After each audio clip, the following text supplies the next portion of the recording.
នៅពេលដែលជ័រខ្មៅឡានជាមួយនឹងជ័រខ្មៅម៉ូតូរបស់បងប្អូនមើលទៅស្រអាប់មើលទៅឡើងពណ៌ស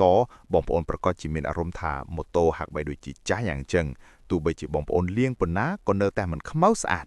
ខ្ញុំសូមណែនាំផលិតផលមួយនេះហើយនេះគឺជាទឹកថ្នាំជូតជ័រខ្មៅរថយន្តនិងម៉ូតូដ៏ពិសេសបងប្អូនគ្រាន់តែធ្វើការជូតវាទៅលើជ័រខ្មៅរថយន្តនិងម៉ូតូរបស់បងប្អូនវានឹងប្រែក្លាយទៅជាពណ៌ខ្មៅស្អាតមួយរំពេចអ្វីដែលសំខាន់គឺវាខ្មៅជាប់បានយូររហូតដល់រាប់ខែរាប់ឆ្នាំឯណោះ